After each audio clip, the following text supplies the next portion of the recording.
A partir de febrero de 2024, José Julio Díaz Infante asumió la Dirección General de Música de la UNAM, luego de estar al frente por más de 8 años de la Coordinación Nacional de Música y Ópera del Instituto Nacional de Bellas Artes y Literatura.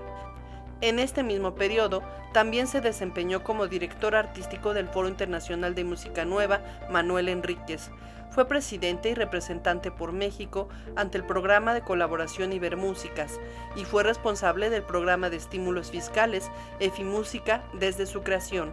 Junto a la maestra María Antonieta Lozano, fundó la Escuela de Música del Estado de Hidalgo, institución de la cual fue director académico. Ejerció la docencia en el Centro de Investigación y Estudios de la Música por más de 25 años y fue director académico de esta institución durante 4 años. Obtuvo la beca Fulbright García Robles para realizar estudios de posgrado en la Universidad Louisville en Estados Unidos. En México realizó estudios de composición y pedagogía musical en el CIEM, obteniendo los grados de licenciatura en composición y licenciatura en música teórica, conferidos por el Trinity College de Londres. Su música ha sido interpretada por agrupaciones como la Orquesta Sinfónica Nacional, Orquesta Filarmónica de la Ciudad de México, Orquesta Sinfónica del Estado de México, Cepro Music, Orquesta de Cámara de Bellas Artes, los cuartetos de cuerda Parker, Miró, José White y Latinoamericano, y los ensambles Signal y Dal Niente, entre otros. Pues aquí estamos con otro gran invitado este domingo. Muchas gracias por acompañarnos. Tenemos aquí a José Julio Díaz Infante. Bienvenido, estimadísimo. John, muchas gracias por la invitación. Al contrario, como ya vieron en su biografía, él es director de música aquí en la UNAM, parte de la difusión cultural. Tiene una larga trayectoria. También eres director de música en el Instituto Nacional de Bellas Artes. ¿Cómo te sientes aquí en la UNAM? No estudiaste en la UNAM, ¿verdad? No, bueno, así es. Bueno, en realidad fui coordinador nacional de música y ópera en Bellas Artes. Y bueno, a partir de febrero de este año, pues me incorporé a la Dirección General de Música de la UNAM, ¿no? La verdad, pues muy contento, ¿no? Es una experiencia, pasé más de 8 años, 100 meses para ser exactos, en la coordinación de música del IMBAL y en la dirección artística del Foro Internacional de Música Nueva, Manuel Enríquez, ¿no? Entonces, pues la verdad, muy contento, ¿no? De seguir trabajando por y para la música, ¿no? Ahora desde esta trinchera. ¿Te han tratado bien entonces en la Muy UNAM? bien, la verdad, me han dado un gran recibimiento. Yo la verdad agradezco mucho a la doctora Rosa Beltrán, al doctor Leonardo Lomelí por la invitación que me hicieron y por la confianza, ¿no? Para ocupar esta importante responsabilidad. Pues la Sala Nezahualcóyotl es pues un reto, un honor, un espacio pues casi sagrado, laicamente decirlo, para aquí en la UNAM, donde hacemos los grandes encuentros, los grandes conciertos. Claro. ¿Cómo impone ese auditorio? ¿Cómo te sientes ahí? No, la verdad es un sueño trabajar en ese espacio, es una de las mejores acústicas de América Latina y bueno, pues grandes figuras se han presentado ahí. Y por supuesto, pues es la casa de la UFUNAM, ¿no? Una de las grandes orquestas de México y que está próxima a cumplir 90 años, ¿no? Ahora en 2026. Es una gran celebración que tendremos y al mismo tiempo 50 años de la Sala Nezahualcóyotl. Así es. ¿Y qué diferencias has detectado que entre estar en el Instituto de Bellas Artes, pasar a la UNAM, es un reto diferente? Uy, mi estimado, ¿tienes tiempo? Sí, no, pues aquí estamos. No, bueno, sí la verdad es muy diferente, digo, lo que es muy, muy positivo y la verdad que creo que es un gran patrimonio en general del país, pues es el capital humano artístico, ¿no? Que hay tanto en una institución como en otra, ¿no? Grandes músicos, también grandes equipos de trabajo, de producción, de logística, ¿no? De planeación. Y yo creo que eso es algo que hay que rescatar mucho y no dar por sentado, ¿no? Porque en realidad hay un gran capital humano, ¿no? en ambas instituciones y bueno, pues la verdad es un gusto, ¿no? Es un gusto ahora estar acá desde este lado, que no me es ajeno porque en todo el tiempo que estuve trabajando en el IMBAL hice muchas colaboraciones con la Dirección General de Música, ¿no? En diferentes etapas, de diferentes maneras, entonces como quiera ya digamos, pues hay una relación muy natural, ¿no? También.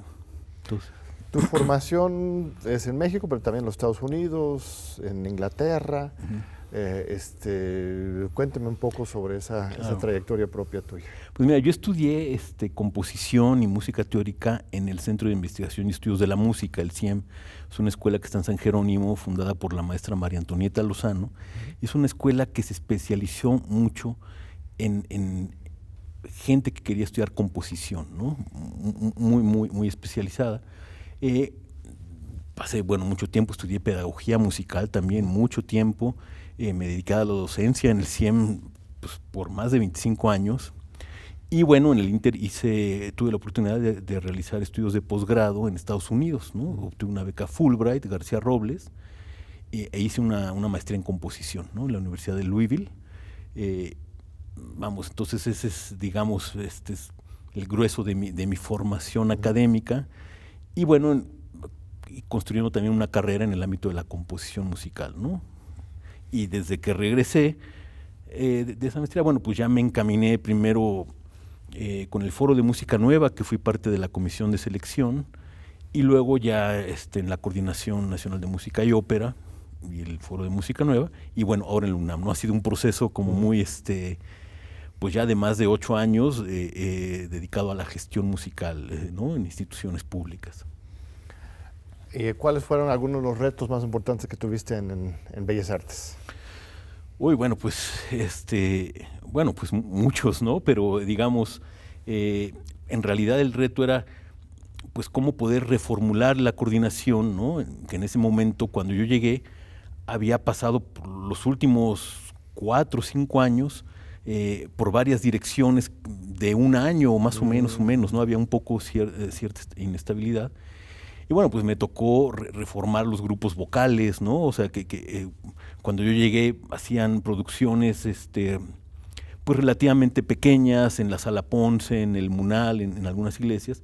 Y bueno, ahora están haciendo producciones operísticas, ¿no? Y espectáculos multidisciplinarios, ¿no? Y con un gran nivel, ¿no? Mucho, digamos, tenía que ver con también el manejo, la colaboración con el capital artístico, ¿no? Los concertistas, grandes solistas, músicos que había que programar y que no lo puedes hacer a destajo, ¿no? O sea, hay que ver muy bien todas las características específicas de cada uno, cómo conformar los programas y el trato muy directo con ellos, ¿no? Entonces, eso es un reto también aprender los caminos de la función pública, ¿no? O sea, del servicio público, de la administración, ¿no? Que tiene sus pues partes complicadas, ¿no? Porque de entrada hay un sistema para la contratación que obviamente tiene que ver con los sistemas de gobierno en general, que a veces son complicados para las cuestiones artísticas, claro, ¿no? O sea, poder encajar ahí, que al final se logra y siempre se hace, pero a veces esos caminos son complicados, ¿no? ¿Y qué tan difícil es ingresar como músico a el instituto, a la orquesta ¿no? en los grupos conjuntos del Instituto Nacional de Bellas Artes o en la UNAM? Para cada lugar en la orquesta, claro, compiten cientos, miles, docenas. ¿Cómo está esa situación de ser un músico de alto rendimiento aquí en México?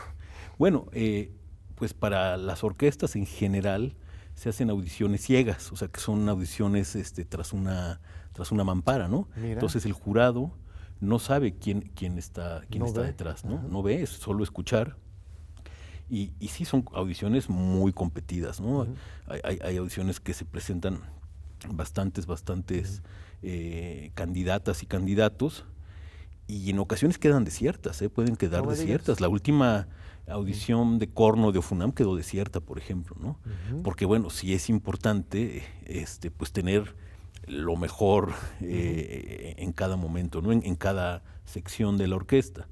Entonces, una vez que se aprueba que hay una ganadora o un ganador, pasa por un periodo meritorio, ¿no?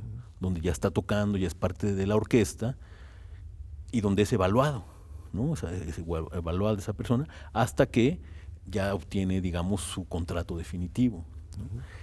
Eso en el caso casi de todas las orquestas funciona muy parecido, ¿no? allá en el caso de Bellas Artes, pues había una figura de concertistas de Bellas Artes, que era una figura única, ¿no? Porque eran músicos que estaban en la nómina, aparte de los elencos estables, pero que no eran parte de una orquesta, no eran solistas. Entonces ahí las audiciones para entrar eran mucho más pesadas, ¿no? Porque había que hacer conciertos enteros, ¿no? Esos no eran tras mampara, ¿no? Ahí sabías ya quién estaba, pero sí era muy complejo, ¿no? Ese tipo de... ¿Y cuántos músicos están contratados por tiempo completo o una gran cantidad de músicos o es por obra? No, los músicos, digamos, de la orquesta en la FUNAM, bueno, tiene una base muy sólida. Yo creo que es una de las más grandes del país de músicos de base, ¿no? O sea, son músicos con un contrato fijo, o sea, que son músicos también sindicalizados, o sea, son músicos que se dedican de tiempo completo. Que se dedican de tiempo, no necesariamente de tiempo completo, o sea, cumplen su tiempo laboral en la orquesta, claro, y tienen todos los derechos, por supuesto, están contratados de manera fija, ¿no? Adicionalmente, para algunos programas o, por ejemplo, cuando hay alguna plaza desierta, se contratan músicos eventualmente, ¿no? O para una obra que requiere algún instrumento o que requiere más cornos o más arpas o más de algún instrumento, bueno, y que no cuenta la orquesta con ellos, entonces se contrata de manera eventual músicos invitados. Pero están en una situación de privilegio porque en México en general es muy difícil vivir de la música. Totalmente. Bueno, esa es una cuestión que siempre hemos comentado, y yo lo comentaba ya con los grupos que estaban adscritos a mi dirección, pues que en realidad son privilegiados porque pueden vivir de lo que les gusta, de hacer música, y aparte, bueno, casi ningún músico se dedica únicamente, por ejemplo, a la orquesta, ¿no? O sea, tal vez tienen la orquesta, sus ensayos, y luego, bueno, a veces tienen dos orquestas, ¿no? O sea, si los horarios de ensayo no chocan, muchos están en dos orquestas. Por ejemplo, músicos de la FUNAM están también en la orquesta del Teatro de Bellas Artes, ¿no? Que es la que hace la ópera y el ballet, ¿no? Y muchos otros también se dedican a la docencia, por ejemplo, ¿no? O a otros proyectos, ¿no? A tocar pues en diferentes conciertos eventuales, proyectos específicos. Entonces sí, la actividad del músico es muy intensa todo el tiempo, ¿no? Y muy variada. ¿Cuántas horas al día se ensaya la orquesta? La orquesta ensaya 3 horas. Los ensayos de la FUNAM son de miércoles a sábado, ¿no? Son de 8 a 12, ¿no? Hay un intermedio, ¿no? Un descanso. Y los conciertos son siempre los sábados a las 8 de la noche y los domingos al mediodía, ¿no? Que cuando hay partido de Pumas o cuando hay otras actividades, los estacionamientos se ponen difíciles. Y yo digo que eso lo comentábamos también recientemente ahora con el ALEF, que hubo muy buenas actividades, ¿no? Que organizó la Coordinación de Difusión Cultural, donde ya había gente por todos lados, ¿no? Entonces yo les decía, bueno, sí, es un problema, pero es un bonito problema a tener, ¿no? O sea, porque pues, tenemos mucho público que está interesado y ya hay un público de siempre de la orquesta, pero estamos trabajando también en que haya nuevos públicos, ¿no? Entonces, pues es muy interesante, ¿no? Como hay un centro cultural universitario lleno de vida todo el tiempo, ¿no? Dentro y fuera de las salas. Te voy a preguntar eso justamente. El público, ha ido muchas veces a FUNAM, en general sí es gente mayor, aunque también asisten muchos jóvenes. ¿Qué tipo de población ubicas y qué esfuerzos has pensado para diversificar o ampliar? Claro. ¿No? Pues mira, ese es un tema con todas las orquestas. A ver, digamos, la orquesta es una institución decimonónica, ¿no? O sea, digamos, los orígenes de la orquesta vienen de muchos años atrás, es un origen europeo, por supuesto, que ha sobrevivido a los años. Y todos los compositores, las compositoras, bueno, si hablamos de antes, casi tenemos que hablar en masculino, porque hay un gran desconocimiento de las compositoras, ¿no? Del siglo XIX para atrás, que sí las hay, es muy importante, claro. Y estamos tratando de rescatarlas, eso es muy importante, que el público sepa que también había compositoras. Pero bueno, los grandes clásicos que todos conocemos, bueno, pues obviamente es música que tiene que seguirse tocando, ¿no? Y por algo son grandes clásicos y por algo la gente la pide. Y también las nuevas generaciones creo que es importante que conozcan estos repertorios. Pero al mismo tiempo es importante conocer lo que están haciendo las nuevas generaciones de compositoras y compositoras, ¿no? Los que están vivos, ¿qué están haciendo, ¿no? Ya sean los internacionales y sobre todo los mexicanos, las mexicanas, ¿no? Entonces, ahí es donde entramos. Si hablamos de música contemporánea, de concierto, también entramos en un abanico de estilos, de diferentes sabores, diferentes tendencias.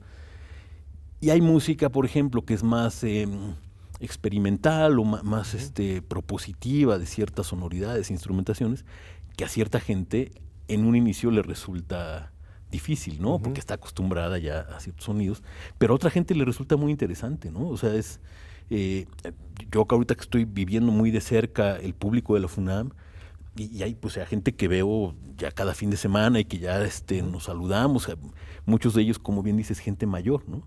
Entonces luego platicamos y me interesa mucho escuchar su opinión, ¿no? Sobre todo sobre las obras más nuevas, y como que siento una apertura mayor, ¿no? También de parte del público, ¿no? Ahora, es importante tener un balance en la programación. No puedes programar pura música de reciente creación, pero hay que irla combinando también con los grandes clásicos y que la programación tenga un sentido, ¿no? También hay un hilo conductor. Entonces, sí, es muy importante también hacer estos esfuerzos para que otro público venga, ¿no?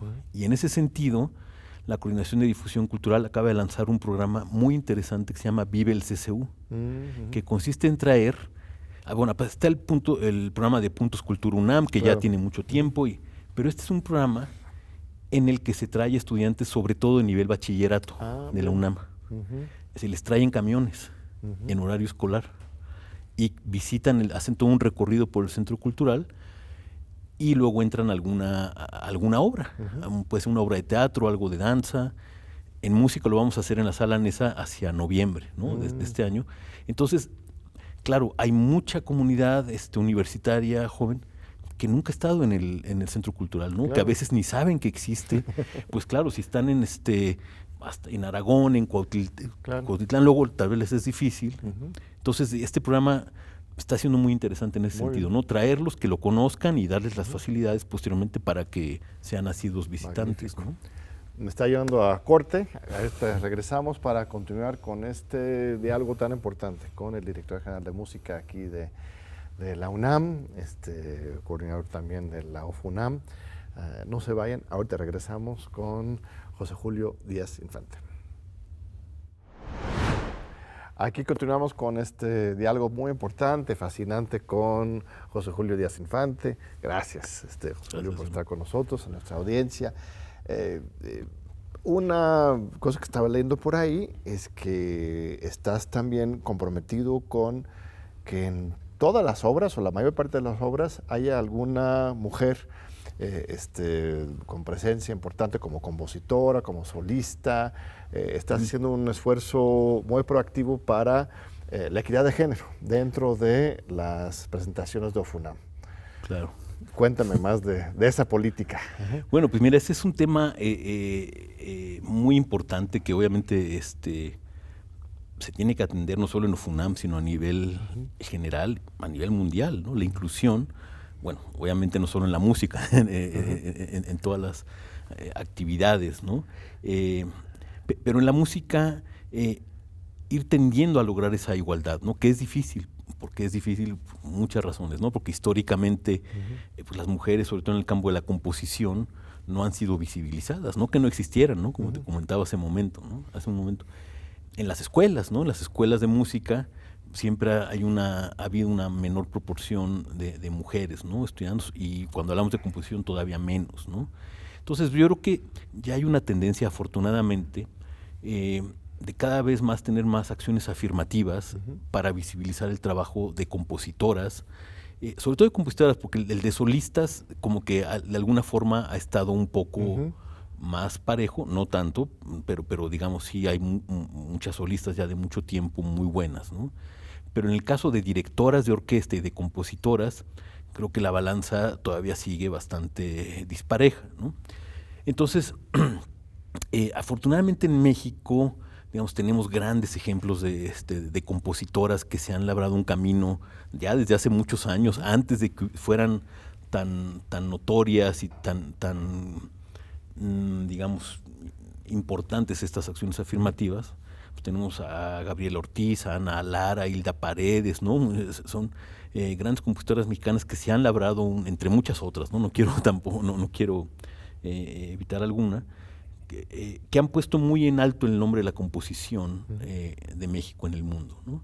Pero bueno, hay nuevas generaciones también que están haciendo cosas muy interesantes aquí y en el extranjero, y es importante que el público las conozca, ¿no? Que el público sepa que hay mujeres que se dedican a la composición y que tengan presencia en las orquestas. Claro que cuando lo ves desde el punto de vista del programador, llega un punto donde se vuelve difícil encontrar la obra adecuada para el programa adecuado. Yo cuando estuve en la dirección artística del Foro de Música Nueva, pues platicaba mucho con los ensambles de cámara también, no solo en las orquestas, presentaban los programas.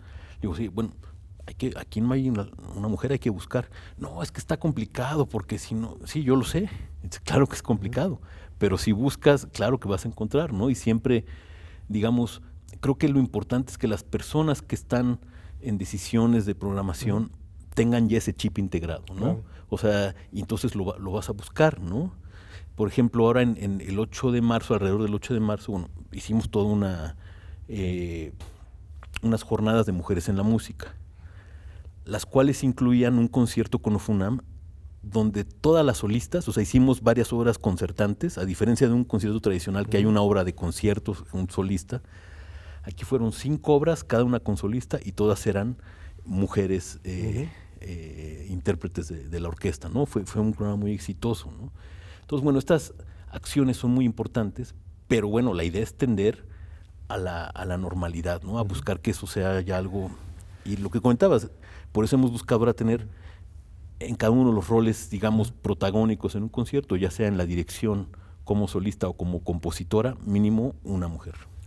¿Conductoras hay? Claro. ¿Mujeres? Sí. ¿Qué porcentaje de los grandes conductores del mundo son mujeres? Ha de ser muy pequeño bueno, todavía, está ¿no? creciendo, está ¿Sí? creciendo más. Yo creo que, fíjate que este tipo de acciones y este tipo de iniciativas de poner el énfasis en buscar, pues, provoca que se programen más mujeres en estos roles, y al final que se foguen más, que tengan más presencia y más visibilidad, ¿no?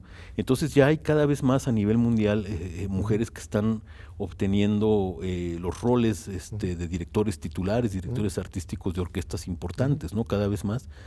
Como te digo, falta mucho por hacer, pero por lo menos ya se habla de eso y ya se empieza a ver un cambio hacia la nivelación, ¿no?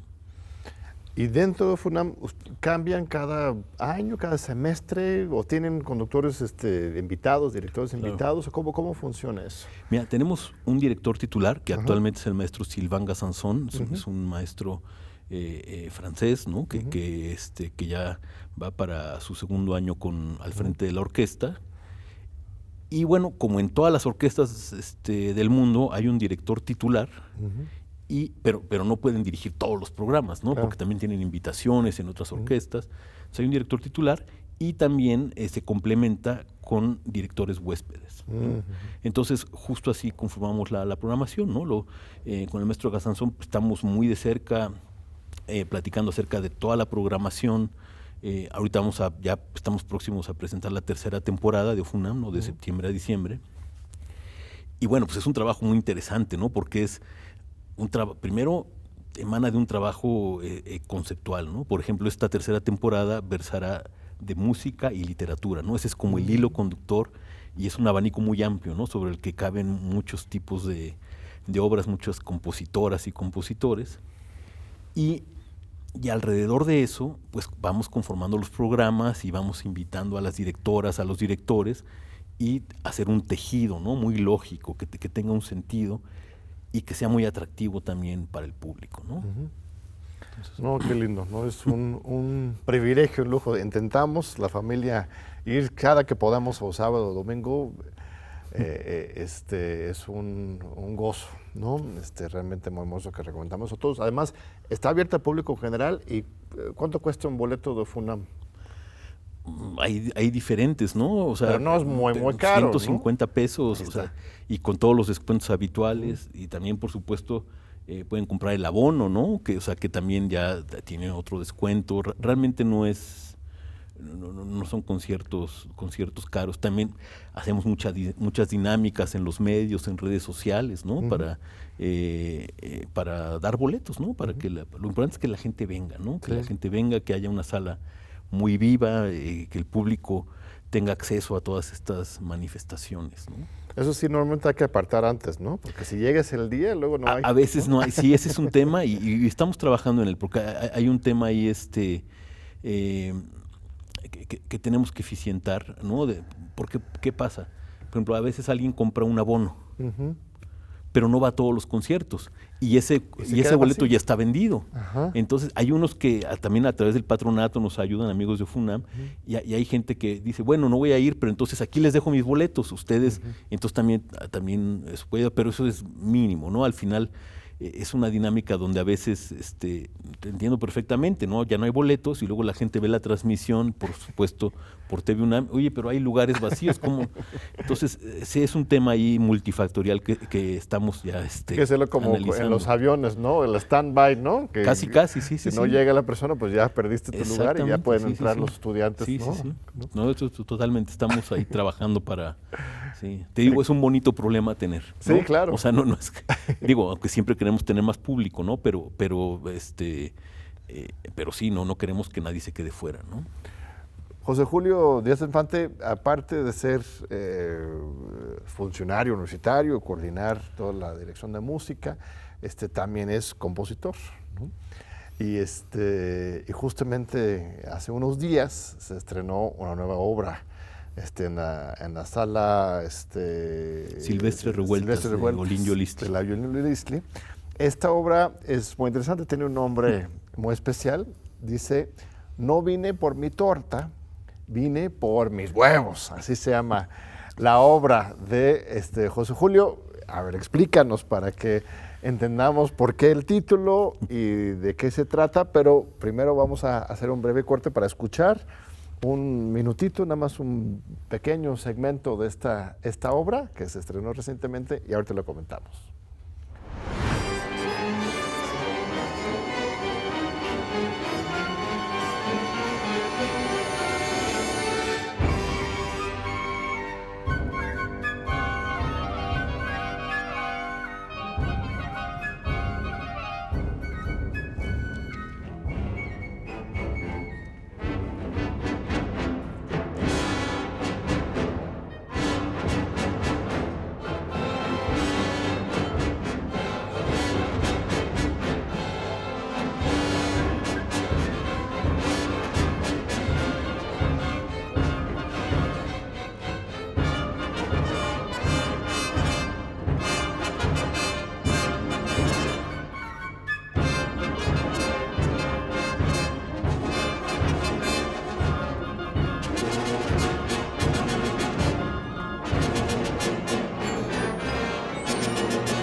Fascinante, estimado José Julio, algo diferente, contemporáneo.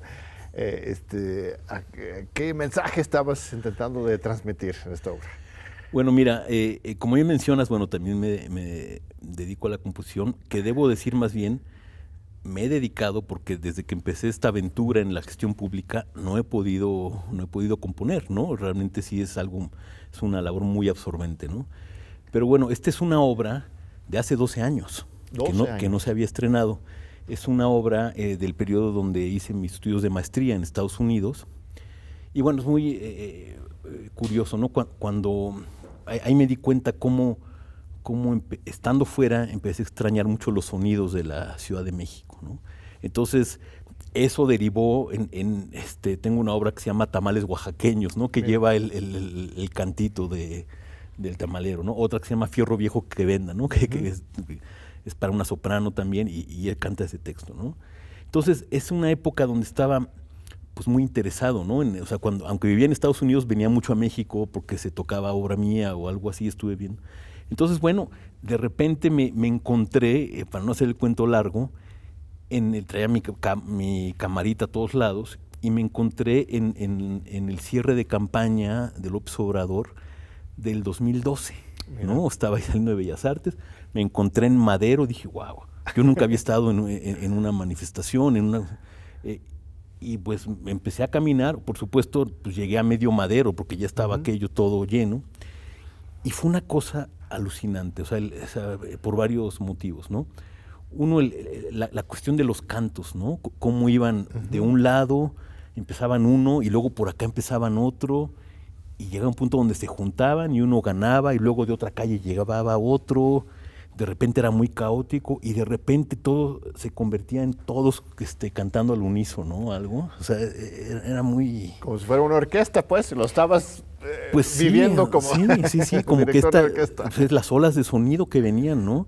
Eso por un lado. Y por otro lado, bueno, pues a mí un poco me tocó vivir de fuera todo este proceso, ¿no? Y había esta cuestión, bueno, pues como siempre, ¿no? O sea, toda la cuestión mediática alrededor, ¿no? Y bueno, pues justo la obra, o sea, lo que también digamos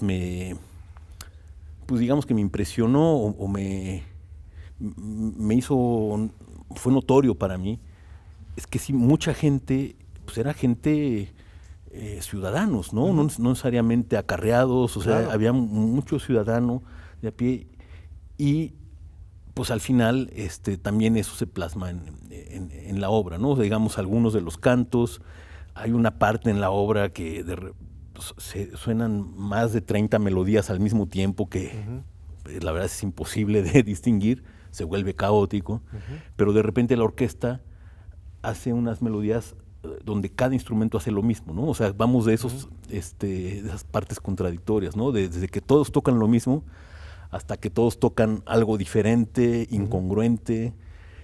Y en la obra se pueden escuchar algunos de esos cantos, ¿no? Uno de ellos, el que le da título a la obra, ¿no?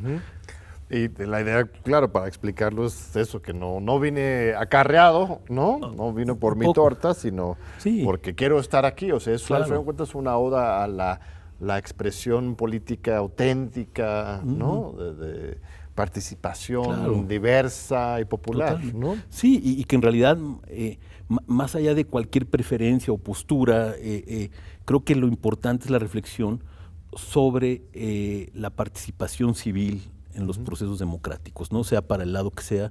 Entonces creo que eso es importante y rescatable. Y bueno, pues estamos ya a 12 años y cómo hay mucho para reflexión en ese sentido, ¿no? De cómo han evolucionado las cosas, ¿no?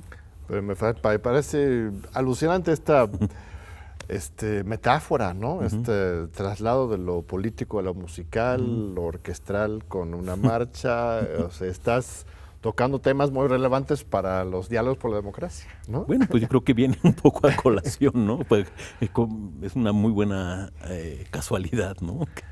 Sí. Pero dices que lo escribiste hace 12 años. Es mi tesis de maestría, como digo. Entonces yo estaba en aquel momento estudiando y no, porque yo regresé y ya me ocupé muy pronto empecé a trabajar en proyectos específicos. La verdad es que le tenía que arreglar algunos detalles, ¿no? Que habían quedado y dije, bueno, hay de eso que lo vas dejando y ya me metí de lleno a la gestión y hace un par de años, un poco más, la Orquesta Filarmónica de la Ciudad de México, que es quien la estrenó, bueno, pues me pidió obras, ¿no? Hicieron una hace 2 años, otra obra, y ahora esta, pues yo me enteré porque la vi programado. Mira. Y me dio mucho gusto, pero me puso a chambear también, ¿no? Un poco a marchas forzadas. Pero bueno, pues esa es la historia, ¿no? De esta obra que hace 12 años la hice hace 12 años, ¿no? Muy bien, pues muchas felicidades. Muchas gracias. Muchas gracias. Espero que lo podamos estrenar pronto en la sala de Zacoyotl. Bueno, sería conflicto de interés, ¿verdad? O, sí, creo que ahí no. O algún otro auditorio de la UNAM para poder escucharlo. Pues vamos a un segundo corte de televisión pública, no es corte comercial, es un pequeño corte. Ahorita regresamos en un par de minutitos para continuar, culminar esta gran entrevista, este gran diálogo con José Julio Díaz Infante. No se vayan.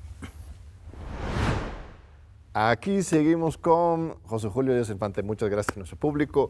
Gracias, estimadísimo maestro. La música clásica mexicana tiene una trayectoria fantástica que no todos conocen, ¿no?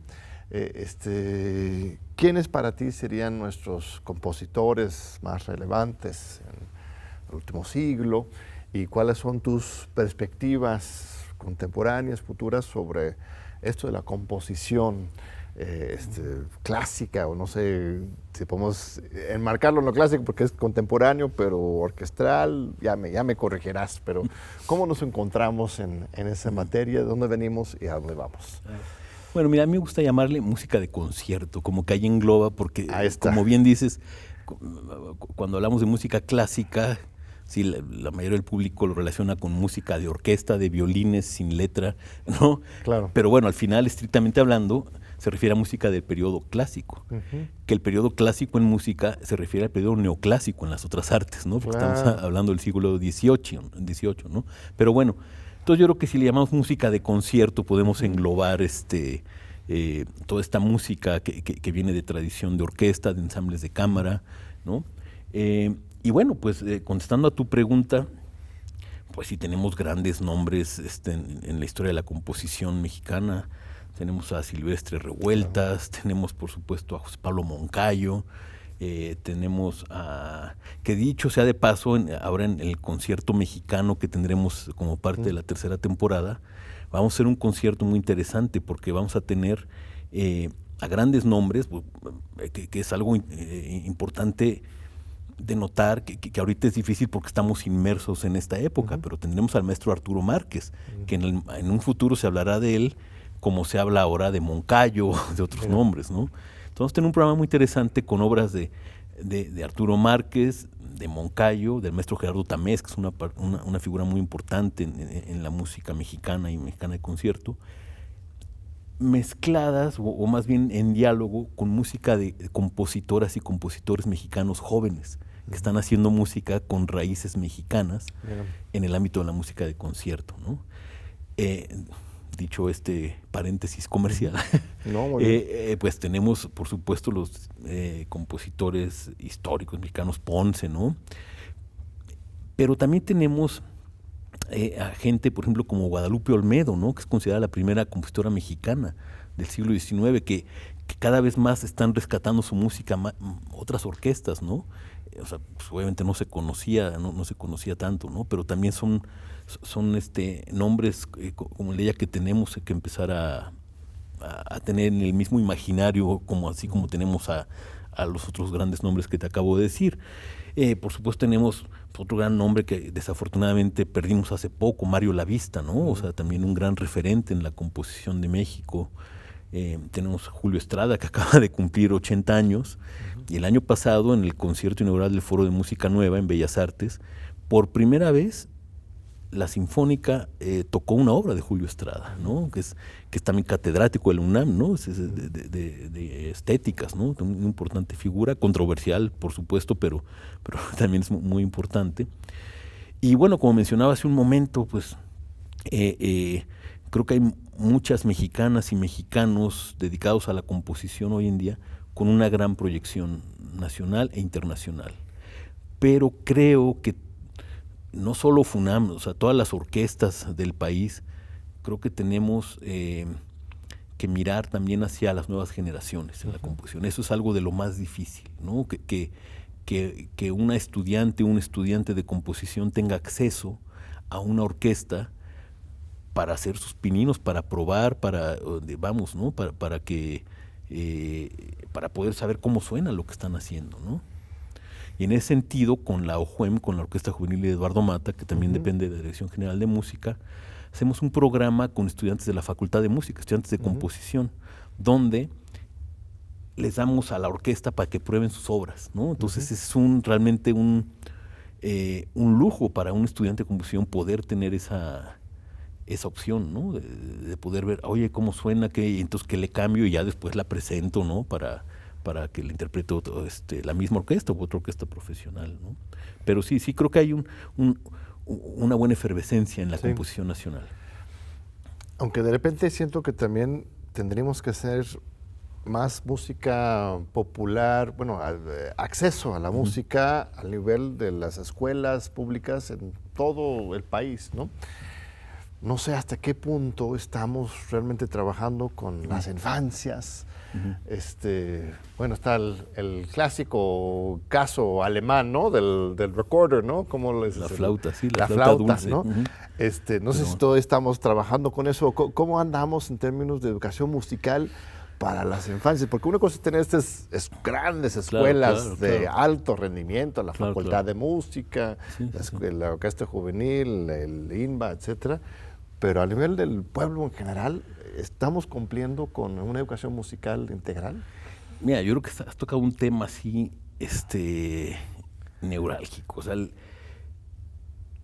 creo que tenemos que entender, o sea, bueno, a nivel sociedad, autoridades, que el estudio de la música a temprana edad y el estudio adecuado, ¿no? O sea, cuando tú estudias la música como un lenguaje, ¿no? Aprendes la lectoescritura, si tocas el piano o un instrumento, pues tiene que aprender lo que te deja, por ejemplo, el piano, al ejecutarlo hay un triple reflejo condicionado, ¿no? Que implica la vista, el oído, ¿no? La acción mecánica, y son unas bolitas entre rayitas que se llaman, o sea, eso, digamos, ya es otro lenguaje. O sea, alguien que no sabe música, tú ves eso, sabes que es una partitura, pero ¿qué significa? Claro. ¿Quién sabe? Entonces, el aprender eso a una temprana edad de manera adecuada ayuda a desarrollar las capacidades intelectuales. Vaya, seas músico después o no, ¿no? O sea, entonces, si lográramos tener en la educación formativa, ¿no? Desde la primaria, un acercamiento de ese tipo, ¿no? Creo que sería una gran herramienta para las infancias, ¿no? Y bueno, obviamente como resultado aprendes a tocar y aprendes música, ¿no? Pero yo creo que ahí lo más importante no es la música en sí mismo, sino lo que te deja el estudio de la música, ¿no? Incluso afinar el oído para el estudio de los idiomas, o sea, ayuda al desarrollo del pensamiento lógico, ¿no? Porque al final pues, están las matemáticas en la música, ¿no? Entonces yo creo que ese es algo que sí tendríamos que tener muy en cuenta a la hora de pensar en un desarrollo de un sistema musical para las infancias, ¿no? No tanto un resultado inmediato que toquen y qué bonito, ya. No, algo que en serio coadyuve en su proceso formativo y que como resultado hagas música, ¿no? Sí, no todos lo conocen, pero los alumnos más jóvenes de la UNAM son precisamente del ciclo de iniciación musical de la Facultad de Música. Sí, claro. Entran a los 6 años. Sí, que hacen un gran trabajo. Un increíble trabajo con esos chiquitos. Mis hijas han estudiado ahí, me consta. He visto directamente el gran trabajo que hacen ahí en el CIM de la FAM.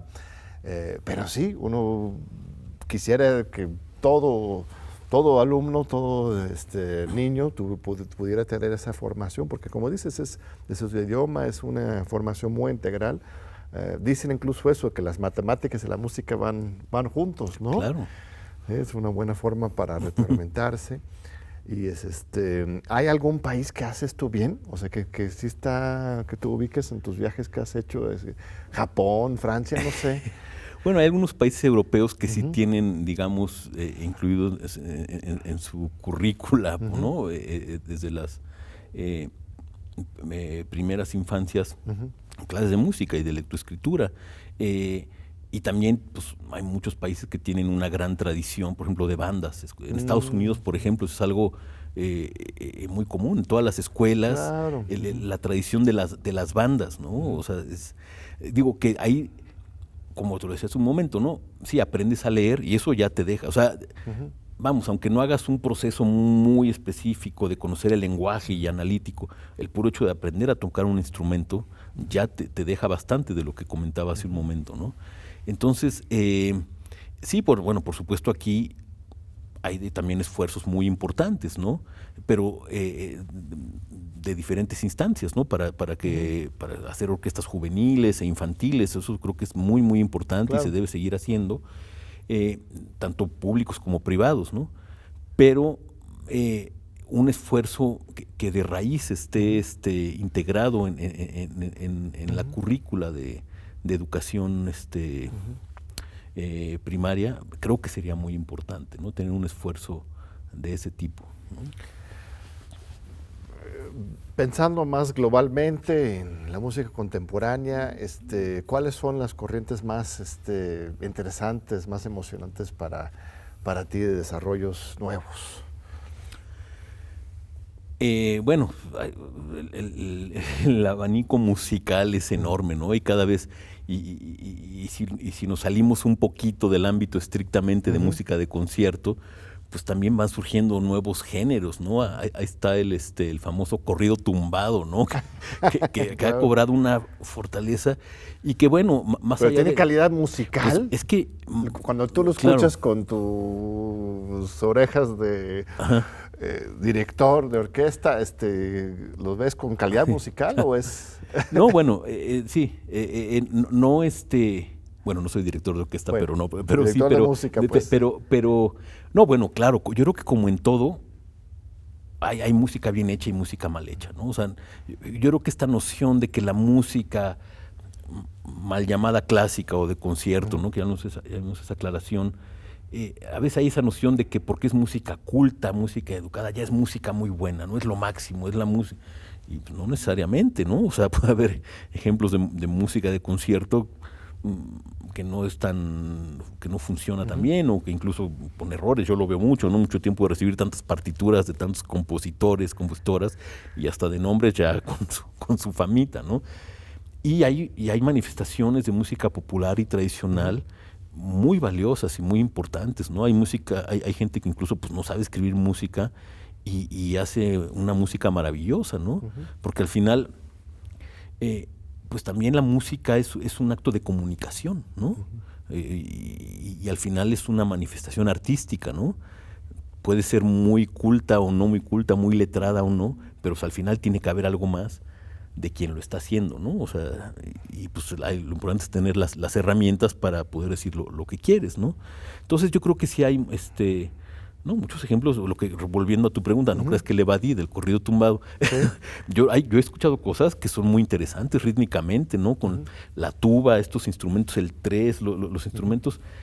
Digo, ya cuando oyes las letras, bueno, no, pues es que sí, de repente hay unas que sí son una apología de la violencia tremenda, eso es otro tema, ¿no?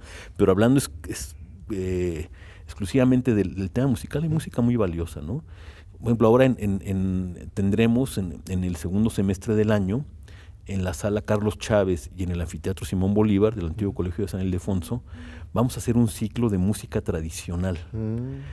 Vamos a meter a la sala Carlos Chávez un trío huasteco, unas arpas venezolanas, un grupo jarocho, por ejemplo, ¿no? Y yo creo que esto es algo importante porque nos da una oportunidad de escuchar esta música. Es música que generalmente se oye en exteriores, si lo piensas bien, ¿no? Si un fandango, claro. Es música que mucha de ella, bueno, se usa para celebraciones, para diferentes aspectos, pero cuando tú la metes a una sala de conciertos y escuchas las sutilezas de los ritmos, o sea, en serio es fascinante. Hice un proyecto así en la Sala Ponce, ¿no? Hicimos un proyecto de Son en la Ponce se llamaba, ¿no? Entonces había un poco de resistencia primero, pero de repente tener esta música en un entorno donde puedes prestar mucho más atención a toda la complejidad rítmica y melódica que entrañan, es fascinante. Entonces yo creo que y también un poco decir, bueno, pues estos recintos de la música clásica sagrados, bueno, pues hay que ampliar un poco también la percepción de lo que es la música, ¿no? Clásica, música bien hecha en diferentes estilos, ¿no? Y en Europa y los Estados Unidos también hay una nueva apertura a estos diferentes sonidos de otras partes del mundo, o siguen en un eurocentrismo así cerrado. Hay de todo. Yo creo que sí hay, depende en qué lugares y de diferentes maneras, ¿no? Pero sí, sí hay mucha recepción para, por ejemplo, pienso ahorita en el grupo Caña Dulce, Caña Brava, que ahí me tocó, bueno, hasta el año pasado yo era representante por México del programa Ibermúsica. Es un programa de colaboración multilateral de países iberoamericanos, y entre muchos de sus programas se lanzó un programa para ir a presentarse en Estados Unidos con el Mid-Atlantic Arts Foundation, ¿no? Una colaboración. Y por México ganó este grupo, y entonces iban para 3 presentaciones y acabaron haciendo como 8, o sea, hay una recepción y es un grupo, bueno, pues ya muy conocido, que hace una música muy bien hecha, muy fina, ¿no? Muy comprometido con su trabajo, ¿no? Y también hacen investigación, vamos, ¿no? Entonces, pero el punto es qué tanto incorporas eso a los discursos de las nuevas creaciones también, ¿no? Entonces, como preguntas a nivel internacional, pues depende dónde, ¿no? También seguro hay muchas iniciativas muy interesantes que no conozco, y bueno, hay otras que sí, pero vamos, yo creo que sí es importante abrir el espectro, ¿no? Cada vez, digo, por supuesto, hay música de un nicho que tiene que ser muy clara, y en el caso, por ejemplo, de la FUNAM, bueno, pues tiene que seguir honrando el repertorio universal, internacional, y el público tiene que seguir atendiendo al público de toda la vida, ¿no? Pero también tiene que ir abriendo un poco más a las nuevas manifestaciones, y lo ha estado haciendo, ¿no? Y más siendo una orquesta universitaria, ¿no? Creo que sí es una obligación adicional, ¿no? Visibilizar a las mujeres, como dijimos, a los jóvenes, ¿no? Y pues bueno, ver qué están haciendo los compositores que no son contemporáneos, ¿no? Pues muy bien, José Julio, nos quedan un par de minutitos, una invitación a la comunidad universitaria, al público en general, para que asistan a OFUNAM, a las diferentes actividades de música que tenemos en la UNAM. ¿Qué quisieras compartir con nuestra audiencia? Claro, muchas gracias. No, pues invitarles a que nos sigan en las redes sociales, ¿no? De Música UNAM, de la Coordinación de Difusión Cultural también, en Instagram, en Facebook, en X, y bueno, que asistan a los programas de temporada de OFUNAM, y también de la Orquesta Juvenil Eduardo Mata, de la Academia de Música Antigua, y muchas otras presentaciones que tenemos. Tenemos un programa también de presencia de grupos internacionales. Acabamos de tener el Cuarteto Ataca, por ejemplo, viene el Cuarteto de Lutoslavski de Polonia, el Quinteto de Alintosauris, son alemanes. Entonces también es una mezcla, ¿no? Es importante también traer al público universitario y al público en general, pues manifestaciones de alto nivel internacional, y al mismo tiempo darle cabida a las manifestaciones nacionales. Entonces síganos y asistan a los conciertos, vean con tiempo los boletos, porque afortunadamente se agotan, pero bueno, hay que estar muy atentos para poder tener lugar. Y bueno, pues agradecerte muchísimo, John, esta invitación para permitirnos hablar del trabajo de la Dirección General de Música, que al final refleja el trabajo en este ámbito de la universidad, ¿no? Pues muchísimas gracias a ti, un fuerte abrazo. Gracias, John. Gracias a nuestro muy amable público por acompañarnos todas las semanas aquí en los Diálogos por la Democracia en TV UNAM. Nos vemos de nuevo en 8 días para continuar con otro diálogo. Te esperamos.